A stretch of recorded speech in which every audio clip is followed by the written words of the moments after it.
দাজ্জালের নাম তো আপনারা শুনেছেন, ভয়ঙ্কর ডেঞ্জারাস একটা ক্যারেক্টার। পৃথিবীর শুরু থেকে শেষ পর্যন্ত এর চেয়ে বড় ফিতনা আসেনি, আসবেও না। দাজ্জালের ফিতনা, সে তার এক চোখ থাকবে, আরেক চোখ এরকম বন্ধ থাকবে, এখানে লেখা থাকবে কাফারা। কোনোভাবেই তাকে দমানো যাবে না, হত্যা করা যাবে না। আল্লাহ নবী ঈসা আলাইহিস সালাম তাকে হত্যা করবেন। তো যে ব্যক্তি সূরা কাহাফ তেলাওয়াত করবে, সূরা কাহাফের প্রথম 10 আয়াত বিশেষ করে মুখস্থ রাখবে, আল্লাহ তাআলা উসিমা মিন ফিতনাতিদ দাজ্জাল, দাজ্জালের ফিতনা থেকে তাকে বাঁচাবেন। সূরা কাহাফের মধ্যে একটা শব্দ আছে ওয়ালিয়াতালাত্তাফ। যারা কোরআন পড়েছেন দেখে থাকবেন, না দেখলে আজকে বাসায় যে দেখবেন, একটা শব্দ আছে ওয়ালিয়াতালাত্তাফ। দেখবেন কোরআনের মধ্যে এই শব্দটা বোল্ড করা, মোটা কালি দিয়ে লেখা, bold. This is the middle of the holy Quran. এটা কোরআনের একেবারে মাঝখানে এই শব্দটা, এর আগে যত আয়াত তার পরে ঠিক তত আয়াত। সুবহানাল্লাহ বিহামদিহি। This is the middle of the holy Quran, এবং এটা সূরা কাহাফের মধ্যে আছে ওয়ালিয়াতালাত্তাফ শব্দটা আপনারা দেখবেন। এবং এই সূরাটা নবুয়তির ৫ম বৎসরে নাজিল হয়েছিল, আবিসিনিয়াতে হিজরতের পূর্বে। তখন সাহাবীদের উপর, নমুসলিম সাহাবাদের উপর কঠিন অত্যাচার চলতেছিল, ভয়ঙ্কর ধরনের অত্যাচার। তো এই সূরাটা নাজিল করে আল্লাহ তাআলা আমাদেরকে সান্ত্বনা দিলেন এবং বুঝাতে চাইলেন এই অত্যাচার, এই জুলুমের শিকার শুধু তোমরাই হচ্ছ না, এর আগেও হয়েছে অনেকে। ৭ জন যুবক ছিল রোমান সাম্রাজ্যে, তারা তাদের ঈমান বাঁচানোর জন্য এরকম কষ্টের শিকার হয়েছিল, এবং তারা যে স্বপ্ন দেখেছিল সেই স্বপ্ন আল্লাহ তাআলা বাস্তবায়ন করেছেন। তো এই ঘটনাগুলো শুনিয়ে বেসিক্যালি মক্কার যে নও-মুসলিম সাহাবারা, তাদেরকে আল্লাহ তাআলা সান্ত্বনা দিচ্ছিলেন যে ফ্রাস্ট্রেটেড হওয়ার কিছু নেই। ওয়ালা তাহিনু ওয়ালা তাহজানু ওয়া আনতুমুল আ'লাউনা ইন কুনতুম মুমিনিন। হতাশ হবে না, চিন্তিত হবে না, বিজয় তোমাদেরই হবে যদি তোমরা মুমিন হও, যদি তোমরা বিশ্বাসী হও, তোমাদের ঈমানের দাবিতে যদি তোমরা সত্যবাদী হও। এই সূরাটা নাজিলের একটা প্রেক্ষাপট আছে। মক্কার কুরাইশরা কোনোভাবেই যখন রাসূল সাল্লাল্লাহু আলাইহি ওয়াসাল্লামকে দমাতে পারছিল না, তখন তারা প্ল্যান করলো যে আমরা মদিনাতে যে মদিনার ইহুদিদের কাছ থেকে কিছু জেনে আসি। কারণ মক্কাবাসীদের নবী, রাসূল, ওহী, আখিরাত এগুলোর ব্যাপারে কোনো ধারণা ছিল না। তো ফলে তারা কুরাইশরা নজর ইবনে হারিস এবং উকবা ইবনে আবি মুঈত এই দুইজনকে পাঠালো, তোমরা মদিনায় যাও, মদিনায় ইহুদিরা থাকে, ইহুদিদের কাছে তাওরাত নাজিল হয়েছিল, they have idea regarding prophets and আখিরাত, আখিরাত কি, নবী কি, এগুলোর আইডিয়া তাদের আছে। তো তাদের দুইজনকে পাঠালো যে তোমরা যে তাদের জিজ্ঞেস করো যে আমাদের জ্ঞাতি ভাইদের মধ্যে থেকে একজন তো নবী দাবি করে, সে কি আসলে নবী কিনা, আমরা কিভাবে বুঝবো? তো যেই চিন্তা সেই কাজ, তারা গেল মদিনাতে, মক্কা থেকে মদিনায়, যে খুলে বললো যে আমাদেরই এক ছেলে, আমাদেরই এক লোক বয়স 40 হওয়ার পর থেকে বলে আমি নবী, আমার কাছে ওহী আসে, আল্লাহ আমার কাছে বাণী পাঠায়, আর তিনি আমাকে বাণী বাহক করে পাঠিয়েছেন তোমাদের কাছে। এটা আসলে সত্য কিনা, আমরা একটু কনফিউশনে আছি। তো ইহুদিরা বলল তোমরা যে তাকে 3টি প্রশ্ন করবে, যদি উত্তর দিতে পারে বুঝবে সত্য নবী। 1 নম্বরে জিজ্ঞেস করবে যে মুহাম্মদ বলো তো আসহাবে কাহাফ কারা, আসহাবে কাহাফ সম্পর্কে তোমরা কি জানো? যে সূরাটার নাম সূরাতুল কাহাফ। কাহাফ মানে হচ্ছে কেই, গুহা, মানে গুহাবাসী। 7 জন যুবক এই গুহার ভিতরে আশ্রয় নিয়েছিল ঈমান বাঁচানোর জন্য। মুহাম্মদ তুমি যদি সত্য নবী হও বলো এই ঘটনাটা কি। 2 নম্বরে তাকে জিজ্ঞেস করবে জুলকারনাইন বাদশা সম্পর্কে কি জানে, সে কিছু জানে কি। 3 নম্বর তাকে জিজ্ঞেস করবে মা হুয়া রূহ, রূহ কি, যে রূহটা দেহে ঢুকলে মানুষ নড়ে চড়ে, প্রাণবন্ত একটা অ্যানিমেশন থাকে, এটা বের হয়ে গেলে সে ডেড বডি, লাশ হয়ে পড়ে থাকে। What is the origin of রূহ, স্পিরিট। এই 3টা প্রশ্নের উত্তর যদি জানে তাহলে আসলেই সে সত্য নয়। তারা এসে জিজ্ঞেস করলো মুহাম্মদ বলো আসহাবে কাহাফ কারা, বলো জুলকারনাইন কে, বলো রূহ কি। এই 3টা প্রশ্নের উত্তর যদি করতে পারো তাহলে বুঝবে তুমি সত্য নবী। রাসূল সাল্লাল্লাহু আলাইহি ওয়াসাল্লাম বললেন ঠিক আছে যাও, আগামীকাল উত্তর বলে দেব। তিনি ইনশাআল্লাহ বলতে ভুলে গেলেন। রাসূল সাল্লাল্লাহু আলাইহি ওয়াসাল্লামের ধারণা ছিল প্রতিদিনই তো জিবরাইল কোরআনের আয়াত নিয়ে আসে, তো তারই ধারাবাহিকতায় আগামীকাল আসবে, আমি জিজ্ঞেস করে নিব এই 3টা প্রশ্নের উত্তর। তারপরের দিন সবাই এসে হাজির, কিন্তু জিবরাইল আলাইহিস সালাম আসেনি। রাসূল সাল্লাল্লাহু আলাইহি ওয়াসাল্লাম একটু বিব্রতকর পরিস্থিতিতে বললেন। তারা বলল তুমি তো আজকে অ্যাপয়েন্টমেন্ট দিয়েছো, ডেট দিয়েছো, বলো উত্তর বলো। রাসূল সাল্লাল্লাহু আলাইহি ওয়াসাল্লাম বলল আজকে না, আগামীকাল বলে দিলাম। রাসূল সাল্লাল্লাহু আলাইহি ওয়াসাল্লাম ইনশাআল্লাহ কথাটা মনে করতে পারতেছেন না। এরপরের দিনও তারা এসে হাজির, কিন্তু রাসূল সাল্লাল্লাহু আলাইহি ওয়াসাল্লাম উত্তর দিতে পারতেছেন না। তারপরের দিন এভাবে পিছাচ্ছেন রাসূল সাল্লাল্লাহু আলাইহি ওয়াসাল্লাম, ডেট দিচ্ছেন। এভাবে 1 দিন 2 দিন 3 দিন না, 15 দিন। কয়দিন? এদিকে তো এই প্রশ্নের উত্তর জানার জন্য এখন 1 জন 2 জন আসে না, দলে বলে কাফিররা আসে। কারণ রাসূল সাল্লাল্লাহু আলাইহি ওয়াসাল্লামকে এখানে অপমান করা যাচ্ছে, ছোট করা যাচ্ছে, হেয় করা যাচ্ছে। তারা এসে হাসাহাসি করে, আবু বকর, ওমর রাদিয়াল্লাহু আনহুকে বলে দেখো তোমরা না বলছো সত্য নবী, উনি সত্য নবী হলে তো প্রথম দিন উত্তর দিয়ে দিতে পারতো, পারে না কেন? এটা থেকে বোঝা যাচ্ছে তিনি আসলে মিথ্যাবাদী। 15 দিন রাসূল সাল্লাল্লাহু আলাইহি ওয়াসাল্লামের জন্য এত বিব্রতকর পরিস্থিতি আর ছিল না। 15 দিন পর আল্লাহ তাআলা আয়াত নাযিল করলেন, ওয়ালা তাকুলান্না বিশাইইন ইন্নী ফাইলুন যালিকা গাদা ইল্লা আইয়াশা আল্লাহ। অর্থাৎ হে নবী, ভবিষ্যতের কোনো কাজে যখন ওয়াদা দিবেন, কমিটমেন্ট করবেন, আপনি আইয়াশা আল্লাহ মানে ইনশাআল্লাহ বলা ছাড়া কখনো দিবেন না। রাসূল সাল্লাল্লাহু আলাইহি ওয়াসাল্লামকে শিক্ষা দেওয়ার মধ্য দিয়ে বেসিক আল্লাহ তাআলা গোটা মুসলিম উম্মাহকে শিক্ষা দিলেন, আমাদেরকে শিক্ষা দিলেন, যাতে আমরা ভবিষ্যতের কাজে আগে ইনশাআল্লাহ বলি। তো রাসূল সাল্লাল্লাহু আলাইহি ওয়াসাল্লাম লেসনটা পেলেন, এরপর আল্লাহ তাআলা উত্তর জানিয়ে দিলেন, আম হাসিবাতা আন্না আসহাবাল কাহফি ওয়ার রহিম কানু মিন আয়াতিনা আজাবা। টানা 2 পৃষ্ঠা উত্তর দিলেন আসহাবুল কাহফ কারা। তাওরাত, জাবুর, ইনজিলে কোথাও এত বিস্তারিত উত্তর নাই আসহাবে কাহফের ব্যাপারে। আল্লাহ তাআলা আল কাহফ, সূরাতুল কাহফ নামে গুহাবাসীদের নামে একটা সূরা দিলেন, বিস্তারিত 2 পৃষ্ঠায় বর্ণনা করলেন তারা কারা। কুরাইশ তো তাআজ্জুব বনে গেল, ঘটনা কি, মুহাম্মদের উত্তর কিভাবে জানেন?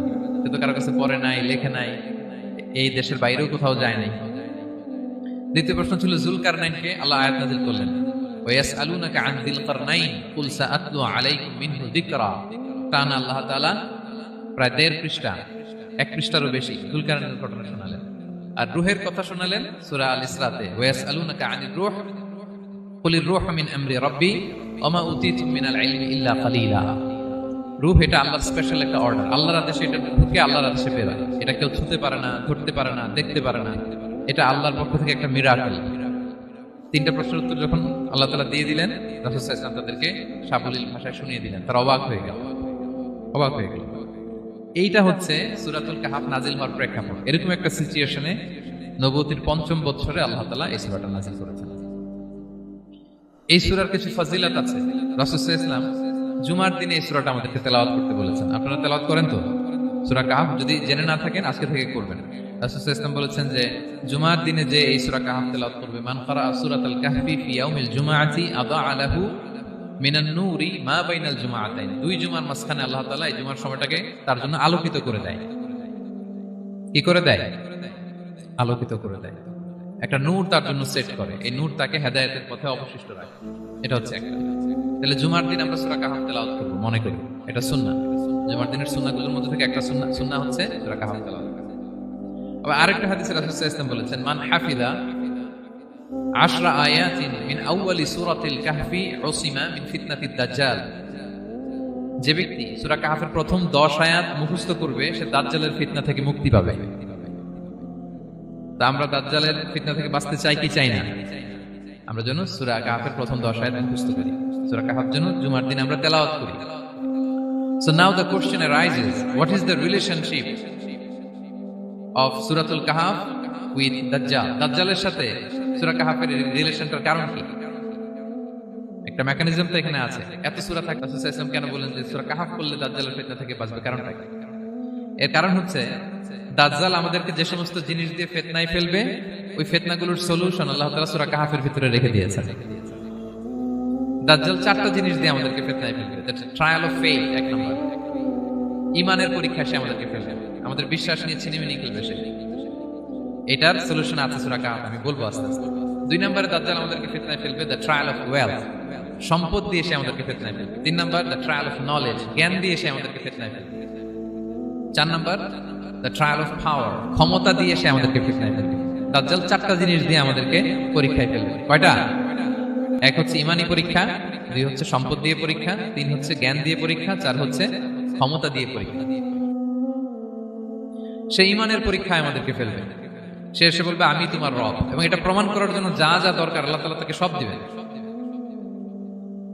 সে সব করতে পারবে। সে বলবে আমি তোমার রব। যদি বিশ্বাস না হয়, তোমার বাবাকে যদি জীবিত করে বিশ্বাস করবে, অনেকে বলবে হ্যাঁ আমার আব্বাকে জীবিত করে দেখান, তো তার বাবাকে ঠিকই সে জীবিত করে ফেলবে। আসলে শয়তান তার বাবার সূরত নিয়ে সামনে দাঁড়াবে, আরে তাই তো, এটাই তো আমার বাবা, এটাই তো আমার দাদা। মানুষ ফিতনায় পড়ে যাবে, ঈমানের ফিতনায়। সে ভাববে আসলে এটাই বোধহয় আমার রব, এবং তাকে এত ক্ষমতা দেয়া হবে, তার ডান দিকে থাকবে জান্নাত, বাঁ দিকে জাহান্নাম। তার কাছে আল্লাহ এটা দিবে। যে তার কথা শুনবে তাকে সে জান্নাতে ঢুকাবে, কিন্তু জান্নাতে ঢুকে সে জাহান্নামের শাস্তি ভোগ করবে। এটা তার বাইরের মানুষ বুঝবে না, অ্যাপারেন্টলি এটা জান্নাত। আর যে তাকে মানবে না, তাকে সে জাহান্নামে ফেলবে, কিন্তু জাহান্নামে ঢুকলেও সে জান্নাতের নাজ নেয়ামত ভোগ করবে। তাহলে এই যে ঈমানের ফিতনায় সে ফেলে দিবে আমাদেরকে। তো ঈমান কি করে বাঁচাবো, এটা সলিউশন আমি শোনাবো আপনাদের। 2 নম্বরে সে আমাদেরকে সম্পদ দিয়ে ফিতনায় ফেলবে।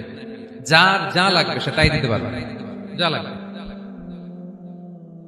সে যদি আকাশকে বলে আকাশ বৃষ্টি দাও, যাকে তারা মানবে ওই এলাকায় বৃষ্টি হবে, সুজলা সুফলা শস্য শ্যামলা হবে, সে সমস্ত এলাকা ফল মূলে ভর্তি হবে, বরকত আর বরকত। আর যে এলাকার লোকেরা, জনপদের লোকেরা তাকে মানবে না, সে বলবে ওখানে বৃষ্টি হবে না, হবেও না, ওখানে খরা, দুর্ভিক্ষ, মাটি ফেটে চলছে, মানুষ না খেয়ে মরবে, মহামারী, দুর্ভিক্ষ দেখা দেবে। তখন বিশ্ববাসী মনে করবে এটাই বোধহয় আমাদের রব। তার মানে সম্পদ দিয়ে ফিতনায় ফেলে দেবে। 3 নম্বর হচ্ছে নলেজ। তার জ্ঞানের কাছে গোটা বিশ্ব হার মানবে। পূর্বের পরের যত জ্ঞান আছে সব আল্লাহ তাকে দিবে। ইলমুল আউয়ালিন ওয়াল আখিরিন, এমন কোন প্রশ্ন নেই যেটা দিয়ে তাকে আটকানো যায়। যাই জিজ্ঞেস করবেন সব জানতা, সব বলে দেয়। ভবিষ্যৎবাণী বলে দিবে, বলবে আগামীকাল ওইখানে অমুক দেশে বোমা বিস্ফোরণ হবে, ওইখানে ওখানে দুর্ভিক্ষ হবে, ভূমিকম্প হবে, সে যা বলবে তাই হবে। তার জ্ঞানের এই বহর দেখে মানুষ ফিতনায় পড়ে যাবে। 4 নম্বর হচ্ছে দ্য ট্রায়াল অফ পাওয়ার, ক্ষমতা। তার ক্ষমতার সামনে সবকিছু একেবারে ছিন্ন বিচ্ছিন্ন হয়ে যাবে, এত ক্ষমতা হবে তার। সে যেমনটি বলবে তেমনটি করতে হবে। বাতাসের চেয়ে দ্রুত বেগে সে এক দেশ থেকে আরেক দেশে চলে যাবে। তো তার এই সমস্ত অলৌকিক ক্ষমতা দেখে মানুষ ফিতনায় পড়ে যাবে। এবং এই ফিতনা, এই পরীক্ষার মুহূর্তগুলোতে মানুষ কিভাবে নিজেকে ধরে রাখবে তার সলিউশন আল্লাহ তাআলা সূরা কাহফে দিয়েছেন। এই 4টা ফিতনা থেকে বাঁচার জন্য আল্লাহ সূরা কাহফে 4টা ঘটনা উল্লেখ করেছেন। কয়টা? 1 নাম্বার হচ্ছে আসহাবে কাহফ, যুবকদের ঘটনা, 7 জন যুবকদের ঘটনা। ঈমান কি করে বাঁচাবেন, সলিউশন ওখানে। সম্পদের ফিতনা থেকে কিভাবে নিজেকে বাঁচাবেন, এজন্য একজন বাগানওয়ালার ঘটনা আল্লাহ সেখানে। জ্ঞানের ফিতনা থেকে কি করে বাঁচবেন, এজন্য আল্লাহ তাআলা মুসা আলাইহিস সালাম এবং খিজির আলাইহিস সালামের ঘটনা সেখানে উল্লেখ করেছেন। আর ক্ষমতার ফিতনা থেকে কি করে বাঁচবেন এটা বোঝানোর জন্য আল্লাহ তাআলা যুলকারনাইনের ঘটনা উল্লেখ করেছেন। 4টা ফিতনা থেকে বাঁচার জন্য কয়টা ঘটনা? 4টা ঘটনা। আমরা তাহলে একটা একটা করে ঘটনা শুনি, আমরা একটু উদ্ধার করার চেষ্টা করি যে কি কি সলিউশন আল্লাহ তাআলা আমাদের বাতল দিলেন। 1 নম্বর হচ্ছে আসহাবে কাহফের ঘটনা। এটা 250 খ্রিস্টাব্দের সময়কালে রোমান সাম্রাজ্যের একজন বাদশা ছিল, নাম দাকিয়ানুস, প্রতাপশালী বাদশা, পৌত্তলিক, মূর্তির পূজা করে। ঈসা আলাইহিস সালাম বিদায় নিয়েছেন 200-250 বছর হলো। তো সব নবীর ধর্মই কিন্তু ইসলাম, যদিও আমরা নাসারা বলি, ইহুদি বলি, সব নবীদের ধর্মই কি? ইসলাম। তো তিনি ছিলেন পৌত্তলিক, মূর্তির পূজা করত। আর তার এলাকায় কেউ যদি ঈসা আলাইহিস সালামের নাম নিত, আখিরাতে বিশ্বাস করত, আল্লাহ বিশ্বাস করত, তাদেরকে তারা পাথর মেরে হত্যা করত। এজন্য ভয়ে কেউ ঈসাই ধর্মে ঈমান আনত না, মানে ইসলামে ঈমান আনত না। এই রাজার ভয়ে সবাই মূর্তির পূজা করত।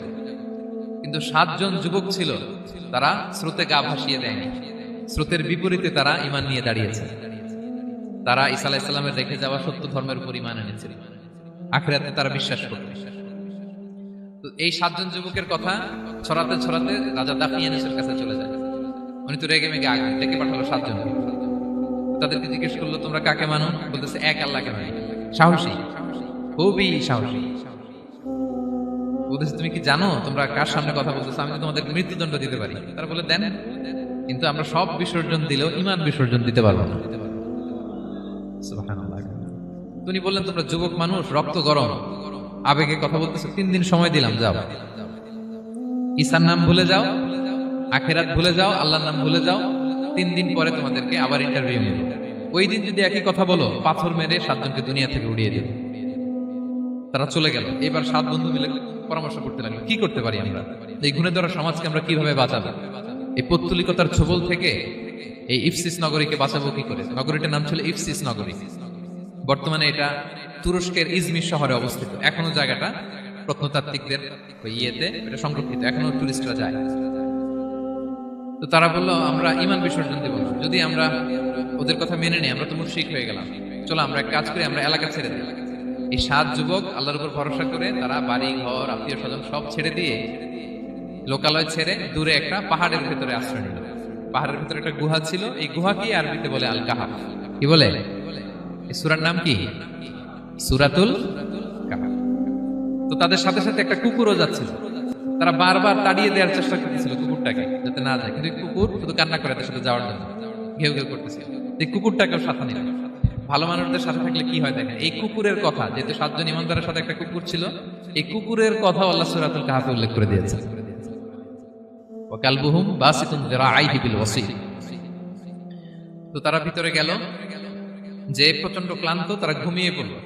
কি করলো? এই এক ঘুমে আল্লাহ 309 বছর কাটায় দিলেন। কয়শো 9 বছর? 9 বছর। ঘুম, সব ঘুম, প্রচন্ড ঘুম, ঘুম যেন আর কাটে না। 309 বছর পরে এরা জাগলো। এখন খুব ক্ষুধা, ঘুমে আর মোর ভাঙতেছে। আর একজন জিজ্ঞেস করতেছে, কি লম্বা সময় ঘুম দিলাম বোধহয় আমরা? একজন বলতেছে, হ্যাঁ মনে সারাদিনই ঘুমাইছি আমরা। আরেকজন বলতেছে, না না সারাদিন না, দিনের কিছু অংশ হয়তো ঘুমাইছি। আসলে কয় বছর ঘুমাইছে? 309 বছর। তো এদিকে সভ্যতার তো চেঞ্জ। এখানে ওই দাকিয়ানুস মরে, এর ছেলে মরে, এর নাতি মরে, পুতি মরে, এখন 6ষ্ঠ নম্বর রাজা আসছে। প্রজন্মের পর প্রজন্ম তো শেষ। 309 বছর, কমপক্ষে 4-5টা জেনারেশন চেঞ্জ হবে। তো জেনারেশন চেঞ্জ হয়ে, এলাকা চেঞ্জ হয়ে, তারা যে স্বপ্ন দেখেছিল এই ইফসিস নগরীতে কালিমার পতাকা উঠবে, তাদের স্বপ্ন আল্লাহ বাস্তবায়ন করেছেন।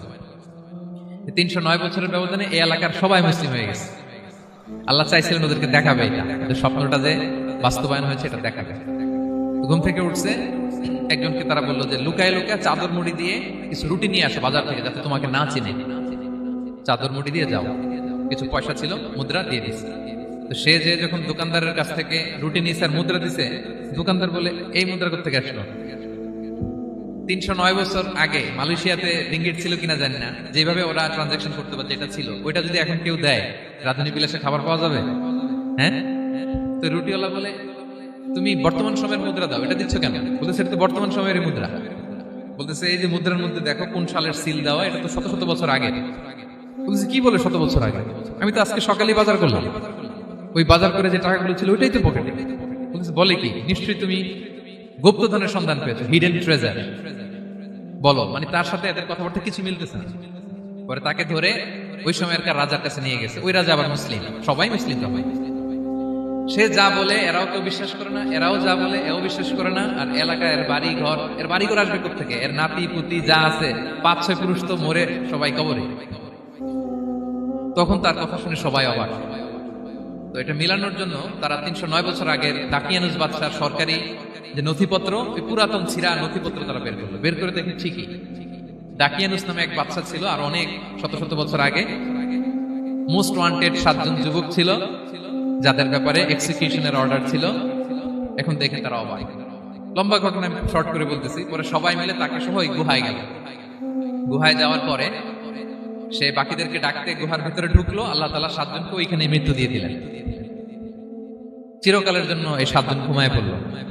আর এলাকাবাসী রাজা সহ ওইখানে তারা একটা মসজিদ নির্মাণ করলো। This is the story of আসহাবে কাহাফ। তো এলাকাবাসী যদিও মুসলিম হয়েছিল, কিন্তু আখিরাতের ব্যাপারে তাদের একটা সন্দেহ ছিল যে আসলে মানুষ মরার পরে কি আবার জীবিত হবে? মৃত্যুবরণ করার পরে আবার মানুষ জীবিত হবে? তাদের মনের মধ্যে একটা সন্দেহ ছিল যে আসলে মারা গেলে মানুষ আবার উঠতে পারে। তাদের এই সন্দেহ দূর করার জন্য আল্লাহ তাআলা এই 7 জনকে 309 বছর ঘুম পাড়িয়ে আবার জীবিত করলেন। সুবহানাল্লাহ। তাহলে ঈমান কিভাবে বাঁচাতে হয়, এটার প্রেরণা আমরা এই 7 যুবকের কাছ থেকে পাই। এখানে যেটা আমরা শিখি প্রিয় ভাইরা, 1 নম্বর লেসন হচ্ছে আমাদের গুড কোম্পানি লাগবে, রাইটাস পিপল। মানে আমাদের সার্কেলটা ভালো হইতে হবে। তাদের 7 জনের সার্কেলটা খুব ভালো ছিল, ফলে তারা বিপথে যায় না, এবং তারা এমন শক্ত সিদ্ধান্ত নিয়েছে যে আল্লাহ তাআলা সেটাতে বরকত দিয়েছেন, গোটা সমাজকে আল্লাহ তাআলা চেঞ্জ করে দিয়েছেন। এটা হচ্ছে 1 নম্বর লেসন। আপনি ঈমান বাঁচাতে হলে আপনার সার্কেল ভালো লাগবে। খুঁজবেন যে এলাকায় যাবেন ওখানে নামাজি সার্কেল কারা আছে, ওখানে জ্ঞানী গুণী সার্কেল কারা আছে, ওখানে ভালো কাজ করতে চায়, একে অপরকে সহযোগিতা করে, কল্যাণের পথের যাত্রী কারা আছে খুঁজতে হবে আপনাকে। খুঁজে ওই সার্কেলে আপনি যুক্ত হবে, তাইলে ঈমান বাঁচানো যাবে। ক্লিয়ার? 2 নাম্বার হচ্ছে conflict between believers and disbelievers it's universal. সত্য মিথ্যার লড়াই, এটা চিরন্তন, আজীবন থাকবে। এটা ওনাদেরও ছিল, এখনো আমাদের লড়াই করে যেতে হচ্ছে, আমাদের ভবিষ্যৎ প্রজন্মও করবে। এই লড়াইটা আমরা করে যেতে চাই। কি বলেন? হ্যাঁ, থামা যাবে না? আমরা থামতে আসিনি, আমরা এই লড়াইটা করে যাব। আমরা সত্যের কথা বলেই যাব ইনশাআল্লাহ। বলেন। 3 নাম্বার হচ্ছে যে লেসনটা আমরা পাই, অনেকগুলো লেসন, আমি খুব প্রেসাইজলি বলতেছি। যুবকরা চাইলে একটা সমাজকে পাল্টে দিতে পারে। এই পৃথিবীতে যত বড় বড় বিপ্লব হয়েছে এগুলো যুবকরা এনেছে। তারা হচ্ছে সভ্যতা গড়ার কারিগর। আসহাবে কাহাফ আমাদের এই সময়ের নওজওয়ানদের জন্য প্রেরণা। তারা আমাদের জন্য প্রেরণার বাতিঘর। তারা যেমনি ঈমানকে রক্ষা করেছে, আমাদের যুবকরা চাইলেও তাদের ঈমানি চেতনাতে স্পিরিট দিয়ে সমাজটাকে পাল্টে দিতে পারে। কি বলেন? এখানে বেশিরভাগই তো যুবক। হ্যাঁ, গুড সার্কেলে থাকবেন তো আপনারা? সত্যের পক্ষে সবাই থাকবেন তো? আল্লাহ তাআলা কবুল করুন। আচ্ছা, এবার দ্বিতীয় নাম্বার ছিল সম্পদের ফিতনা, কিভাবে বাঁচবেন। আসহাবে কাহফের পরে সূরা কাহফে আল্লাহ তাআলা একজন বাগানওয়ালার ঘটনা বলেছে। দুজন বন্ধু, একজন একটু গরিব, সে বিশ্বাসী, আরেকজন ধনী, সে অবিশ্বাসী। তাকে আল্লাহ তাআলা বিশাল বড় খেজুরের বাগান আর আঙ্গুরের বাগান দিয়েছে, বিশাল অনেক বড় বিজনেস ম্যাগনেট।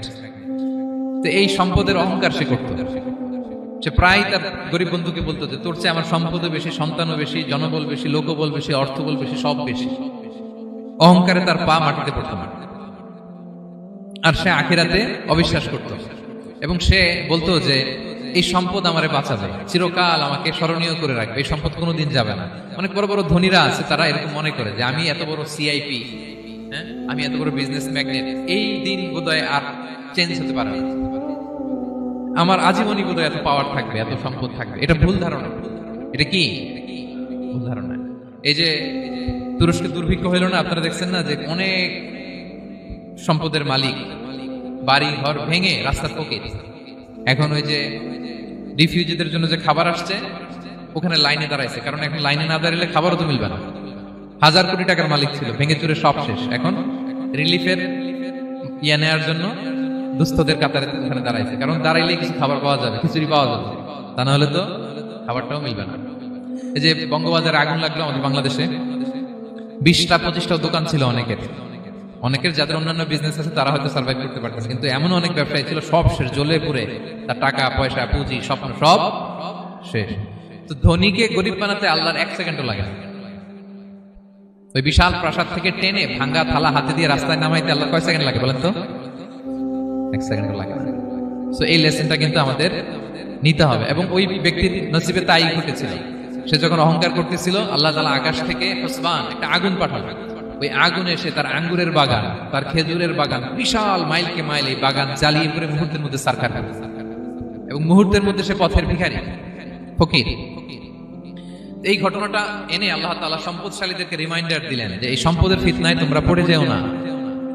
আমরা সম্পদশালী হলে বাস্তবতা অনেক সময় ভুলে যাই। সূরাতুল হুমাযাতে আল্লাহ তাআলা বলেন, ইয়াহসাবু আন্না মালাহু আখলাদা। সম্পদশালীরা মনে করে এই সম্পদ আমাকে চিরকাল বাঁচিয়ে রাখবে, চিরকাল বোধহয় এই সম্পদ আমার হাতে থাকবে। না, এটা হাতের ময়লা, আজ আছে কাল নাই, যে কোনো সময় চলে যেতে পারে। এটা হচ্ছে ম্যাটেরিয়ালিস্টিক আউটলুক, বস্তুবাদী চিন্তা থেকে এই আমাদের ধনী ভাইদের এই সমস্যাটা হয়। ভোগবাদী চিন্তার প্রভাব আর কি। সম্পদ যখন হাতে থাকে ধরাকে সরাজ্ঞান করে, মনে করে যে সবই আমার কন্ট্রোলে। না, আপনারে ওই গরিবের কাতারে আনতে, ওই রিলিফের সম্পদ নেওয়ার জন্য ওই লাইনে দাঁড় করাইতে আল্লাহর 1 সেকেন্ডও লাগে না। এটা খেয়াল রাখতে হবে। আমরা যখন প্রাইভেট কারে চড়ি, মাঝে মাঝে অনেকে এসে হাত পাতে, এদেরকে ছোট করা যাবে না। গল্পটা আল্লাহ ভিন্ন করতে আল্লাহর 1 সেকেন্ডও লাগে না। ওইদিকে আমি দাঁড়ায় হাত পাততাম আর উনি প্রাইভেট কারে বসে থাকতো, আল্লাহ চাইলে এরকম করতে পারতেন না? পারতেন। তো এখান থেকে আমাদের জন্য শিক্ষা হচ্ছে সম্পদ এটা ক্ষণস্থায়ী, আজ আছে কাল নাই। এটা ক্ষণস্থায়ী, এটাকে এভারলাস্টিং মনে করা যাবে না। এভারলাস্টিং হচ্ছে আখিরাত। ওয়ালাল আখিরাতু খায়রুল লাকা মিনাল উলা। আখিরাত তোমার জন্য দুনিয়ার চেয়ে শ্রেষ্ঠ। এবং আল্লাহ তাআলা দৃষ্টান্ত একটা দিয়েছেন যে দুনিয়ার জীবনটা হচ্ছে কামা, ওই পানির মতো, যেটা আনসালনাহু মিনাস সামা, আকাশ থেকে নাজিল করেছি। ওই পানি ক্ষেতের মধ্যে পড়ে ফসল, ফুল ফসল হয়েছে। এরপরে যখন ফসল কাটা হয়, ওই ক্ষেত খামার এগুলো তৃণলতা হয়ে যায়, ভুসির মতো হয়ে যায়। তখন বাতাসের ঝাপটায় একবার এদিকে যায়, একবার ওদিকে যায়। অনেক লম্বা উপমা, আমি সংক্ষেপে বললাম। তো শেষ আউটপুটটা হচ্ছে এটা, সম্পদ এটা মুহূর্তেই চলে যেতে পারে। সম্পদ উপার্জন জায়েজ আছে, মুসলিমরা সম্পদ উপার্জন করতে পারবে, কোনো অসুবিধা নাই। আপনি যদি ধনী হন এটা ভালো, ফলে আপনি যাকাত দিতে পারবেন, অসহায় দুস্থদের সহায়তা করতে পারবেন, কন্ট্রিবিউট করতে পারবেন। আপনি সম্পদ হাতের মুঠোয় নেবেন, কন্ট্রোল করবেন, কিন্তু এই দিকে স্থান দিবেন না। দ্যাটস ইট, তাহলেই হবে। আমরা সম্পদ কি করতে পারবো? উপার্জন করতে পারবো, কিন্তু হৃদয়ে স্থান দিতে পারবো না। হৃদয়ে স্থান থাকবে আখিরাতে। এই মাইন্ডসেট যদি আপনি গড়ে তোলেন, তাহলে সম্পদের ফিতনা আপনি কখনো পড়বেন না। এই পয়েন্টটা কি ক্লিয়ার সবার? ক্লিয়ার। 3 নাম্বার ফিতনা ছিল কিসের ফিতনা দেখি কে বলতে পারে? প্রথমটা হচ্ছে বিশ্বাস বা ঈমানের ফিতনা, 2 নাম্বার হচ্ছে সম্পদের ফিতনা, 3 নাম্বার জ্ঞানের ফিতনা। জ্ঞানেরও কিন্তু ইলমেরও একটা গরম আছে। যার ইলম আছে তার মধ্যে এই সমস্যাটা কাজ করে। সেটার জন্য আল্লাহ তাআলা মুসা আলাইহিস সালাম, খিজির আলাইহিস সালামের ঘটনা বলেন। আমি খুব সংক্ষেপে বলবো, সময় কম। মুসা আলাইহিস সালাম হচ্ছে বনি ইসরাইলের নবী, আর খিজির আলাইহিস সালাম কেউ বলেছেন নবী, কেউ বলেছেন আল্লাহর ওলি। আসলে আরবিতে ওনার নাম খদির, আমরা বাংলায় বলি খিজির। খদির মানে সবুজ, উনি যে কোনো জায়গায় বসলে ওখানে মরা গাছ লতা পাতা এগুলো সবুজ হয়ে যেত, অনুর্বর এলাকার উপর দিয়ে হেঁটে গেলে ওটা উর্বর হয়ে যেত। তো মুসা আলাইহিস সালাম একবার ওয়াজ করতেছেন এইভাবে বনি ইসরাইলের সামনে, খুতবা দিচ্ছেন। হঠাৎ এক লোক দাঁড়ায় বলে, ইয়া নবী আল্লাহ, মান আ'লামু ফিল আরদ, বর্তমান পৃথিবীতে সবচেয়ে জ্ঞানী কে? মুসা আলাইহিস সালাম বলেন, ফাকালা আনা, আমি। কি বললেন? উনি আসলে ভুল কিছু বলেন নাই, কারণ প্রত্যেক জামানার নবীকেই আল্লাহ তাআলা সবচেয়ে বেশি জ্ঞান দিয়ে পাঠান, কারণ তার কাছে ওহীর জ্ঞান আসে, অদৃশ্যের খবর আসে, ইলমুল গায়ব আসে। কিন্তু এই উত্তরটা আল্লাহ তাআলার পছন্দ হয়নি। আল্লাহ তাআলা চাচ্ছিলেন মুসা যদি বলতো আল্লাহ তাআলাই জানে কে জ্ঞানী বা আল্লাহই সবচেয়ে জ্ঞানী, এরকম হলে ভালো হতো। কিন্তু মুসা আলাইহিস সালাম কি বলছে? আমি। এখন প্রশ্ন করলো সবচেয়ে বড় জ্ঞানী কে? উনি কি বললেন? আমি। এই যে আমি আমি, এটাতে ঝামেলা আছে। আমি বড়, আমি জানি, আমি সব, দিস ইজ প্রবলেমেটিক। আল্লাহ এটা পছন্দ করলেন না। আল্লাহ তাআলা মুসা আলাইহিস সালামকে বললেন, মুসা তুমি যে বলছো তুমি জ্ঞানী, না তুমি জ্ঞানী না, তোমার চেয়ে বড় জ্ঞানী আছে। মুসা আলাইহিস সালাম বললেন, তাই নাকি? আমার চেয়ে বড় জ্ঞানী কে? তো আল্লাহ তাআলা বললেন, ইযহাব ইলা মাজমাইল বাহরাইন, দুই সাগর বা দুই নদীর মিলনস্থলে যাও, ওখানে আমার এক বান্দা আছে তোমার চেয়েও জ্ঞানী। মুসা আলাইহিস সালাম বললেন, তাই নাকি? তো আল্লাহ আমি কিভাবে চিনি, উনি কোথায় থেকে কিভাবে বুঝবো? আল্লাহ বললেন, একটা বড় মাছ নাও, এটাকে ফ্রাই করো, এটাকে ফ্রাই করে একটা ঝুড়ির ভেতরে নাও, যেখানে এই মাছটা সাগরে ঢুকে যাবে ওখানে আমার বান্দাকে পাবে। তো উনি ওনার সহযোগী ইউশা ইবনে নুনকে নিয়ে হাঁটতে লাগলেন। হাঁটতে হাঁটতে এক জায়গায় ক্লান্ত হয়ে পাথরের পাশে বিশ্রাম নিলেন। ওই পাথর থেকে আবার এক ধরনের পানি বের হয়, এই পানিটারে বলে আবে হায়াতের পানি, মা উল হায়াত, জীবন নদীর পানি। এই পানি কোনো মৃত প্রাণী বা বস্তুর গায়ে লাগলে ওটা জীবিত হয়ে যায়। তো ওনারা পাথরে হেলান দিয়ে বিশ্রাম নিচ্ছিলেন, ওই পানি ওই ফ্রাই করা মাছের গায়ে লাগার সাথে সাথে মাছ জীবিত হয়ে ঝুড়ি থেকে বের হয়ে সাগরে ঢুকে গেছে। ওনারা আর খেয়াল করেন না। তারপর আবার হাঁটতে লাগলেন। হাঁটতে হাঁটতে যখন ক্লান্ত শ্রান্ত, তখন বলে, এই ইউশা, আমাদের ওই মাছ ফ্রাই মাছটা দাও, এখন খাই। ঝুড়ি খুলে দেখে মাছ নাই। মাছ গেল কোথায়? তখন ইউশা বললো, হয়তো আমরা যে পাথরের ওখানে বিশ্রাম নিয়েছিলাম ওখানে আমরা মিসিং, ওখানে হারাই ফেলছি। চলো চলো, আরে ওইদিকে তো যাইতে হবে আমাদের। উনি গেলেন, যে দেখে মাছ যে জীবিত হয়ে বালুর এদিকে নাড়াচাড়া করতে করতে সাগরে ঢুকে গেছে, ওখানে দাগ আছে। মুসা আলাইহিস সালাম ঢুকলেন সুরঙ্গ, ঢুকে দেখে চাদর গায়ে দিয়ে এক লোক শুয়ে আছে। সালাম দিলেন, আসসালামু আলাইকুম। ওই লোক চাদর আর সরায় না, ভিতর থেকে বলতেছে, ওয়ালাইকুম আসসালাম। তো চাদরের ভিতর থেকে উনি বলে, মান আন, তুমি কে? মুসা আলাইহিস সালাম বললেন, আনা মুসা, আমি মুসা। উনি বলেন, মুসা বনি ইসরাইল, বনি ইসরাইলের মুসা? বলেন, হ্যাঁ। কেন এসেছো? এবার চাদর খুললেন। বলতেছে, আপনার কাছ থেকে কিছু শিখতে আসছি। আল্লাহ বলছে, আপনি নাকি সবচেয়ে বড় জ্ঞানী। আমি ভুল করে বলে ফেলছিলাম আমি, আল্লাহ বলছেন যে আপনি নাকি জ্ঞানী। বলতেছে, না, তুমি আমার জ্ঞান নিতে পারবে না, ওই ধৈর্য শক্তি তোমার নাই। মুসা আলাইহিস সালাম বললেন যে আপনি যে কোনো শর্তে আমাকে একটু রাখেন, কয়েকদিন আপনার সাথে আমি রাজি। বললেন, না, তুমি পারবে না। মুসা আলাইহিস সালাম জোর করতে লাগলেন। অবশেষে খিদির আলাইহিস সালাম রাজি হলেন। বললেন, শর্ত হচ্ছে আমি যাই করি আর না করি আমাকে কোনো প্রশ্ন করা যাবে না। মুসা আলাইহিস সালাম বললেন, ওকে। সফর শুরু হলো। সামনে নদী, এক লোক তাদের নৌকা দিয়ে নদী পার করাই দিল। নদী পারাপারের পর খিজির আলাইহিস সালাম লাঠি দিয়ে নৌকার তলাটা ছিদ্র করে দিলেন। মুসা আলাইহিস সালাম বললেন, ইন্নালিল্লাহ, এটা আপনি কি করলেন? ওরা আমাদেরকে নদী পার করে দিল, আর যে ভাড়াটা আসছিল এটাও নিল না, আমাদেরকে সম্মান দেখালো, আপনি নৌকা ছিদ্র করে দিলেন। খিজির আলাইহিস সালাম বলছে, এই যে আমি বলছিলাম না তুমি ধৈর্য ধারণ করতে পারবে না, যাও তোমার রাস্তায় তুমি, আমার রাস্তায় আমি। মুসা আলাইহিস সালাম আবার ক্ষমা চাচ্ছেন যে আপনি আমার ক্ষমা করেন, আমি তো ভুলে গেছি। আর প্রশ্ন করবেন না। চলতে লাগলেন। হঠাৎ বাচ্চারা খেলতেছে, এক বাচ্চাকে ধরে হত্যা করলেন খিজির আলাইহিস সালাম। এবার তো মুসা আলাইহিস সালাম রেগে গেছে, আপনি করলেনটা কি? নিষ্পাপ ফুলের মতো শিশুকে হত্যা করলেন। খিজির আলাইহিস সালাম বলে, এই যে আমি জানতাম যে তুমি ধৈর্য ধারণ করতে পারবে না, তোমার রাস্তা এক, আমার রাস্তা এক, যাও। এবার মুসা আলাইহিস সালাম করজোর করতেছে যে this is the last chance, একটা ফাইনাল চান্স দেন, একটা সুযোগ দেন, আর আমি প্রশ্ন করবো, এটাই লাস্ট। বলেন, ওকে, ঠিক আছে। হাঁটতে হাঁটতে এক ইহুদি বসতির সামনে যে হাজির, দুজনই খুব ক্ষুধার্ত, খাবার চাইলো, এরা আবার কৃপণ, খাবার দিল না। তো খিজির আলাইহিস সালাম বললেন, ঠিক আছে, খাবার যেতে দিচ্ছেন, আমরা চলে যাই। যাওয়ার পথে দেখতেছে এই এলাকার একটা দেয়াল ভেঙে পড়ে যাবে। উনি বলেন, মুসা চলো এটা ঠিক করে দেই। দুইজন মিলে প্রচন্ড ক্ষুধায় এটা সেটা এনে দেয়ালটা তৈরি করতেছে। মুসা আলাইহিস সালাম তো এমনি রাগী, পেটে আবার ক্ষুধা, আবার বলছে কিছু বলাও যাবে না। তিনি এবার আর প্রশ্ন করেন, বলতেছে, ওরা এত কিপটামি করলো আর আপনি এটা করে দিলেন, আপনি তো চাইলে এটা টাকা নিতে পারতেন, পারিশ্রমিক নিতে পারতেন চাইলে।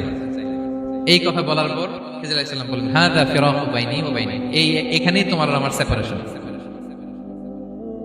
আর সামনে আগানো যাবে না, তোমার কোনো ধৈর্যই নেই। তো এতটুকু তোমাকে আমি বলি যে আমি একটাও আল্লাহর আদেশ ছাড়া করি নাই, আল্লাহর আদেশে আমি করেছি। কি?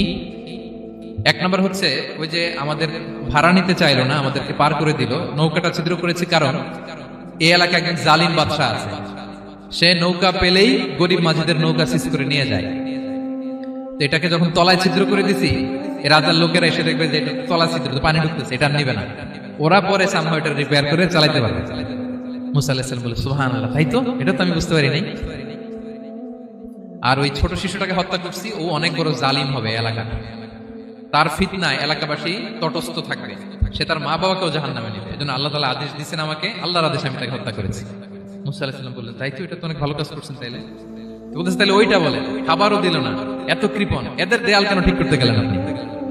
তখন তিনি বললেন যে আসলে এটা একটা ইয়াতিমদের ঘর ছিল, দুইটা ইয়াতিম শিশু, তাদের বাবা মা খুব ভালো ছিল, আর এই দেয়ালের নিচে আছে গুপ্তধন, এই দেয়ালটা পড়ে যাবে, এই গুপ্তধন তারা ছোট মানুষ নিতে পারবে না, এলাকাবাসী তাদেরকে বঞ্চিত করে নিয়ে যাবে। আমি দেয়াল গড়ে দিলাম যাতে করে তারা যখন প্রাপ্তবয়স্ক হয় নিজেদের সম্পদ নিজেরা বুঝে নিতে পারে। সুবহানাল্লাহ বিহামদিহি। মুসা আলাইহিস সালাম বলে তাই তো, এগুলো তো আমি বুঝতে পারি নাই। তো এই ছিল খুব সংক্ষিপ্ত পরিসরে মুসা আলাইহিস সালাম খিজির আলাইহিস সালামের ঘটনা। তো রাসূল সাল্লাল্লাহু আলাইহি ওয়াসাল্লাম বুখারীতে একটা চমৎকার কথা বলেছেন, তিনি বলেছিলেন ওয়াদিদনা আন্না মুসা সাবার হাত্তা ইয়াকাসসা আলাইনা মিন আমরিহি। রাসূল সাল্লাল্লাহু আলাইহি ওয়াসাল্লাম বলেছিলেন ইস, আমার ভাই মুসা যদি আরেকটু ধৈর্য ধরতো তাহলে আরো কিছু অজানা তথ্য আমরা জানতে পারতাম। এখান থেকে, এই ঘটনা থেকে আমরা কি শিখলাম? প্রথম যেটা আমরা শিখলাম, জ্ঞান নিয়ে বড়াই করতে নেই, ঠিক কিনা? জানার কোনো শেষ নেই, জাননেওয়ালার উপরও জাননেওয়ালা আছে, জ্ঞানীর উপরও জ্ঞানী আছে। আপনি কিছু জেনেই মনে করবেন না আমি সব জানি, আপনার চাইতে বেশি জ্ঞানী অনেকে আছে। অনেক সময় বক্তার চাইতে শ্রোতারা অনেক জ্ঞানী। হয়তো এখানে এমন অনেক জ্ঞানী লোক আছে যার ধারে কাছেও আমরা কেউ নেই, হতে পারে। সো আমি সব জানি, এটা ভুল, এটা শয়তান বলে। এটা কে বলে? শয়তান বলে। আবু নাওয়াস একটা কবিতা লিখেছেন, ওয়াকুল লিমান ইয়াদঈ ফিল ইলমি ফালসাফাতান হাবাসতা শাইআন ওয়া গাবাত আনকা আশিয়াউ। কেউ যদি বলে আমি সব জানি, তুমি তাকে বৃদ্ধাঙ্গুলি দেখিয়ে বলো আপনি কিছুই জানেন না, আপনি অল্প কিছু জেনেছেন, জানার এখনো অনেক বাকি। তাহলে মুসা আলাইহিস সালামের এই ঘটনা জিজ্ঞেস করা হলো কে জ্ঞানী, উনি বললেন আমি জ্ঞানী। এরকম কি আমরা কখনো বলবো? না। সবচাইতে বড় জ্ঞানী কে? ওয়া ফাওকা কুল্লি যী ইলমিন আলিম। সবচাইতে বড় জ্ঞানী আল্লাহ তাআলা। সো জ্ঞান নিয়ে আমরা অহংকার করব না। দুই নম্বর যে শিক্ষাটা আমরা পাই, ওই যে নৌকা দিয়ে পারাপার হচ্ছিল, তখন একটা চড়ুই পাখি এসে সাগরের মধ্যে মুখ দিয়েছিল। তো খিজির আলাইহিস সালাম বললেন মুসা, তুমি কি চড়ুই পাখিটা দেখতে পাচ্ছ? হ্যাঁ দেখতে পাচ্ছি। চড়ুই পাখিটা যে সাগরে মুখ দিয়ে দেখতে পাচ্ছ? হ্যাঁ দেখতে পাচ্ছি। তখন খিজির আলাইহিস সালাম বললেন চড়ুই পাখিটা সাগরে মুখ দিয়ে পানি খাওয়ার পরে চড়ুই পাখির ঠোঁটে বা চঞ্চুতে যতটুকু পানি লেগে আছে, এই পানিটা হচ্ছে তোমার, আমার এবং মহাবিশ্বের আমাদের সকলের জ্ঞান। আর এই মহাসাগরের সকল পানি হচ্ছে আল্লাহ তাআলার জ্ঞান। আল্লাহ তাআলা বলেছেন ওমা উতিতু মিনাল ইলমি ইল্লা কালিলা। আমি তোমাদেরকে একেবারে অল্প জ্ঞান দিয়েছি, একেবারে অল্প। এই রহস্যে ঘেরা এই মহাবিশ্বের অনেক কিছু আমাদের অজানা। প্রিয় ভাইরা, আমরা অনেক কিছু জানি না, আমাদের এই লিমিটেড নলেজ এগুলো ধরে না, তারপর আমরা জ্ঞানের বড়াই করি।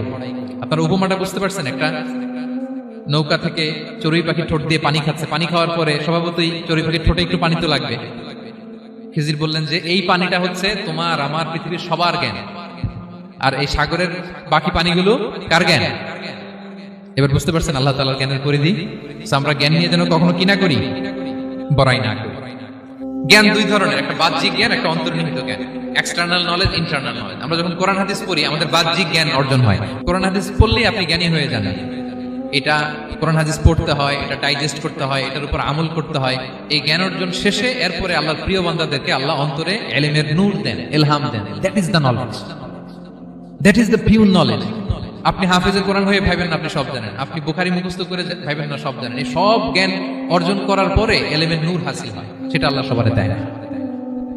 সো এই অন্তর্নিহিত জ্ঞান, দূরদৃষ্টি, farsightedness, that is the pure knowledge. এটার জন্য বছরের পর বছর, যুগের পর যুগ সাধনা করতে হয়।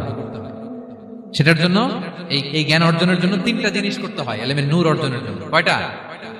এক হচ্ছে বিনয়, দুই হচ্ছে সফর, তিন হচ্ছে সবর। আবার বলি, এক হচ্ছে বিনয়, দুই হচ্ছে সফর, তিন হচ্ছে সবর। আল্লাহ তাআলা আল্লাহর নবীকে তাওরাত দেওয়ার পরেও আরো ট্রেনিং সেশন করাইছেন খিজির আলাইহিস সালামের কাছে। যাও, ওনার কাছে গেলে তুমি ছোট হবা, নত হবা। জ্ঞান যদি আমি নিতে চাই আমাকে ছোট হইতে হবে। ধরেন একটা গ্লাস থেকে একটা খালি গ্লাসে পানি ঢালবো, তো যেটাতে নেওয়া হবে এটা উপরে থাকলে হবে? যেই গ্লাসটার মধ্যে পানি আছে এটা উপরে থাকবে, ওইটা ব্ল্যাঙ্ক গ্লাসের মধ্যে পড়বে। আপনি নলেজ, ইলম নিতে চাইলে আপনাকে নিচে থাকতে হবে, উনি উপরে থাকবেন, আপনার শায়েখ আপনাকে দিবে। আপনার উস্তাদ আপনাকে দিবে, আপনার মুর্শিদ আপনাকে দিবে। বুঝতে পেরেছেন? তাহলে আমাদেরকে হাম্বলনেস লাগবে, শিখতে হইলে হাম্বল হইতে হয়, বিনয়ী হইতে হয়। আচ্ছা, 2 নাম্বার সফর করতে হয়।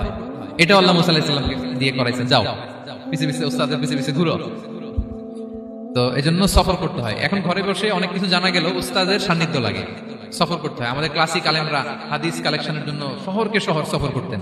এখন আমাদের আলেমরা দেওবন্দে যায়, মিশরে যায়, মদিনায় যায়, এখানকার মালয়েশিয়ান স্টুডেন্টরাও দেশে বিদেশে যে নলেজ অর্জন করে। সফর আপনাকে লাগবে। তাহলে বিনয়, সফর, 3 নম্বরে কি সবর, ধৈর্যশীল হইতে হবে। দেখেন মুসা আলাইহিস সালাম বারবার প্রশ্ন করে ফেলতেছেন, বারবার ওয়াদা ভঙ্গ করতেছেন, এরকম করলে হবে না, ধৈর্য লাগবে। ধৈর্যের বলে বলিয়ান হলে তখনই আপনার মধ্যে ইলম আসবে। তাহলে জ্ঞানের ফিতনায় পড়ার আর আমাদের কোনো সম্ভাবনা আছে? আমরা বিনয়ী হব, আমরা জ্ঞান আল্লাহর দিকে ফিরাই দেব, আমরা বলবো উনি সবচেয়ে ভালো জানেন। পারা যাবে তো ইনশাআল্লাহ? আচ্ছা, আমি একেবারে শেষ পর্যায়ে চলে আসছি, 2 মিনিটের মধ্যে শেষ করে দিচ্ছি। 3 নাম্বার ছিল কিসের ফিতনা? 4 নাম্বার ক্ষমতার ফিতনা। এই ফিতনা থেকে বাঁচার জন্য সর্বশেষ আল্লাহ তাআলা যুলকারনাইনের ঘটনা বলেছেন। অনেক বড় বাদশা ছিলেন, পৃথিবীতে 4 জন বাদশা গোটা বিশ্ব শাসন করেছেন, 2 জন কাফির, 2 জন মুমিন। কাফির একজন হচ্ছে নমরুদ, যিনি ইব্রাহিম আলাইহিস সালামকে আগুনে ফেলেছিলেন। আরেকজন হচ্ছে বখতে নাসার, যাকে ইংরেজিতে বলে নেবুচারনেজার দ্য সেকেন্ড, দ্বিতীয় নেবুচারনেজার। তারা কোনো নির্দিষ্ট এরিয়ার বাউন্ডারির বাদশা না, গোটা বিশ্বের বাদশা ছিলেন। এই 2 জন কাফির। আর 2 জন বাদশা ছিলেন গোটা বিশ্বকে শাসন করেছেন, তারা ছিলেন মুমিন। একজন হচ্ছে সুলাইমান আলাইহিস সালাম, আল্লাহর নবী। আরেকজন হচ্ছে যুলকারনাইন, গোটা বিশ্ব শাসন করেছেন, প্রাচ্য থেকে পাশ্চাত্য সব জায়গায় তিনি গিয়েছেন, ইসলামের বাণী প্রচার করেছেন, জালিমদেরকে শায়েস্তা করেছেন। তো এরকম দিক বিদিক তিনি জয় করতেছিলেন। অনেকে যুলকারনাইনকে আলেকজান্ডার দ্য গ্রেটের সাথে গুলিয়ে ফেলে, না, ম্যাসিডোনিয়াতে যে আলেকজান্ডার দ্য গ্রেট ছিল, উনি আর যুলকারনাইন এক নন। যুলকারনাইন হচ্ছে আল্লাহ তাআলার প্রিয় একজন বান্দা, অনেক বড় সাহসী বীর পুরুষ ছিলেন, গোটা বিশ্বে ইসলাম প্রচার করেছেন। করতে করতে করতে করতে অনেক বড় ঘটনা, আমি সব শেষের ঘটনাটা বলি। উনি জর্জিয়া, বর্তমান যে জর্জিয়ার তিবলিসি এরিয়া, এখানে এসে একটা এলাকার সন্ধান পেলেন, যারা ওনাকে এসে বলল যে এখানে একটা জঙ্গলি গ্রুপ আছে যাদের নাম ইয়াজুজ মাজুজ, তারা এসে আমাদের উপর হামলা করে। হে যুলকারনাইন, আমরা আপনাকে ট্যাক্স কালেক্ট করে দিচ্ছি, আপনি তাদের মাঝে আর আমাদের মাঝে একটা প্রাচীর তৈরি করে দেন। আপনারা ইয়াজুজ মাজুজের নাম শুনেছেন না? ইংরেজিতে বলে গগ ম্যাগগ। নূহ আলাইহিস সালামের 4 সন্তান ছিল, হাম, সাম, ইয়াফাস, কানাআন। এই ইয়াফাসের বংশধর হচ্ছে ইয়াজুজ মাজুজ, জঙ্গলি, হাজার হাজার শুধু বংশ বিস্তার করে। তারা এসে লোকালয়ে মানুষের উপর আক্রমণ করে, তাদের গবাদি পশু এগুলো ছিনিয়ে এনে ফলমূল খেয়ে ফেলে। তো যুলকারনাইন বাদশার কাছে যখন বিচার দেওয়া হলো, উনি বললেন ঠিক আছে, তোমাদের ট্যাক্স দেওয়া লাগবে না, তোমরা শারীরিক পরিশ্রম করে আমাকে সাহায্য করো। তো উনি বর্তমানে হচ্ছে এক পাশে কৃষ্ণ সাগর, ব্ল্যাক সি, আরেকদিকে কাস্পিয়ান হ্রদ বা কাস্পিয়ান সাগর, এর মাঝখানে 1200 কিলোমিটার লম্বা মাউন্টেন রেঞ্জ, পাহাড়ি এরিয়া, আপনারা গুগলে দেখবেন।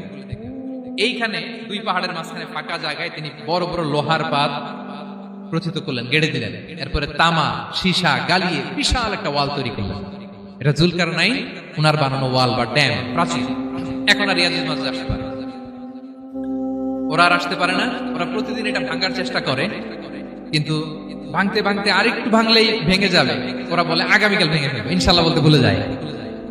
এজন্য এরপরের দিন এসে দেখে আবার এটা আগের মতো হয়ে আসছে। কিয়ামতের আগ দিয়ে ওদের মধ্যে এই ইনশাআল্লাহর প্রেরণা আসবে। তাদের একজন বলে উঠবে, আগামীকাল ইনশাআল্লাহ আমরা এটা ভেঙে খানখান করে দেব, ঠিকই ভেঙে ফেলবে। তখন তারা ভেঙে চুরে কুটি কুটি ইয়াজুজ মাজুজের দল এসে হামলে পড়বে। সামনে পড়বে তাবারিয়া সাগর, এক দল এসে তাবারিয়া সাগর এমন ভাবে খাবে, এই দল যাওয়ার পরে আরেক দল এসে এখানে যে সাগরে যে পানি ছিল এটা কল্পনাই করতে পারবে না। তারা পৃথিবীতে ফিতনা ফাসাদ করবে। ঈসা আলাইহিস সালাম তখন আসবেন, দোয়া করবে আল্লাহ তাআলার কাছে মুমিনরা, একটা মহামারী দিবে আল্লাহ তাআলা ইয়াজুজ মাজুজের মধ্যে, ওরা মরে যাবে সব। এরপর বিশাল এক পাখি এসে তাদেরকে আল্লাহর মর্জি মাফিক এমন এক জায়গায় ফেলে আসবে, কেউ জানবে না। তো তারা যে পচে গলে মাটির সাথে মিশেছিল, এই গলিত লাশ থেকে মাটি খুব উর্বর হয়ে যাবে। এরপর আল্লাহ তাআলা পৃথিবীর মধ্যে বারাকা দিবেন, কিছু রোপণ করলে তাড়াতাড়ি ফুলে ফেপে বড় বড় ফলমূল হচ্ছে। তো এটা কিয়ামতের আলামতের অন্য কোনো আলোচনায় হয়তো আমরা বলবো। তো যুলকারনাইন তিনি বিশাল এখানে প্রাচীর তৈরি করে দিয়েছিলেন, এবং প্রাচীর তৈরি করে দিয়ে তাদেরকে বলেছিলেন যে যতদিন আল্লাহ তাআলা চাইবেন এটা থাকবে, এবং যেদিন আল্লাহ তাআলার আদেশ আসবে এটা ভেঙে খান খান হয়ে যাবে। তার মানে দেখেন, এত পাওয়ারফুল, এত শক্তিশালী, এত ক্ষমতাধর হওয়ার পরেও তিনি তার ক্ষমতাকে কার দিকে ফিরিয়ে দিয়েছেন?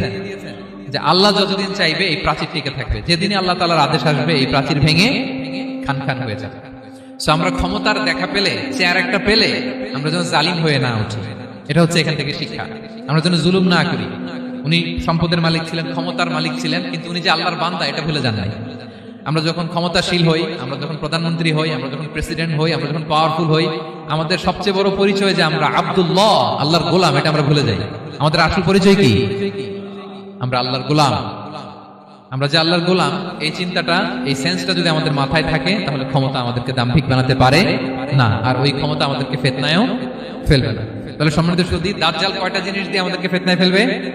চারটা। দ্য ট্রায়াল অফ ফেইথ, ইমানের পরীক্ষা; দ্য ট্রায়াল অফ ওয়েলথ, সম্পদ দিয়ে পরীক্ষা; দ্য ট্রায়াল অফ নলেজ, জ্ঞানের পরীক্ষা; দ্য ট্রায়াল অফ পাওয়ার, ক্ষমতার পরীক্ষা। আর ইমানের পরীক্ষায় উত্তরণের জন্য আল্লাহ তাআলা আমাদেরকে সূরা আসহাবে কাহফের ঘটনা শুনিয়েছেন, যে 7 জন যুবক তারা তাদের ইমানকে হেফাজত করেছিল। সম্পদের ফিতনা থেকে বাঁচানোর জন্য আল্লাহ তাআলা আমাদেরকে এক বাগানওয়ালার কাহিনী জানিয়েছেন, যে সম্পদ পেয়ে তোমরা দাম্ভিক হয়ে যাও না, এটা আজ আছে কাল থাকবে না। জ্ঞানের পরীক্ষা থেকে আমাদের মুক্তির জন্য আল্লাহ তাআলা অনেক বড় করে আল্লাহ নবী মুসা আলাইহিস সালাম এবং খিজির আলাইহিস সালামের ঘটনা শুনিয়েছেন, আমাদের বুঝিয়েছেন যে আমাদেরকে বিনয়ী হতে হবে, জ্ঞানের জন্য সফর করতে হবে এবং সবর করতে হবে। সব শেষে আল্লাহ তাআলা ক্ষমতার ফিতনা থেকে বাঁচানোর জন্য ক্ষমতাধর, আমরা তো একটা দেশের মালিক হই এখন, অমুক দেশের প্রেসিডেন্ট, অমুক দেশের প্রধানমন্ত্রী, উনি গোটা বিশ্বের প্রতাপশালী রাজা ছিলেন জুলকারনাইন, তারপরেও উনি যে আব্দুল্লাহ, উনি যে আল্লাহর গোলাম, এটা তিনি ভুলে যাননি। তাহলে এইভাবে যদি আমরা এই ফিতনাগুলো থেকে বাঁচার চেষ্টা করি, তাহলে এই ফিতনা থেকে আমরা বেঁচে থাকতে পারবো, এবং দাজ্জাল যদি এই মুহূর্তেও আসে, সে আমাদেরকে বিভ্রান্ত করতে পারবে না। পারবে? পারবে না ইনশাআল্লাহ। ইনশাআল্লাহ বলেন। আর ভবিষ্যতের সব কাজের আগে আমরা সবসময় কি বলবো? মনে থাকবে সবার? আল্লাহ তাআলা আমাদের সবাইকে কথাগুলো বোঝার ও আমল করার তৌফিক দান করুন। হাদা মা ইনদি ওয়াল ইলমু ইনদাল্লাহ আলাইহি তাওয়াক্কালতু ওয়া ইলাইহি উনীব। ওয়াসসালামু আলাইকুম ওয়া রাহমাতুল্লাহি তাআলা ওয়া বারাকাতুহু।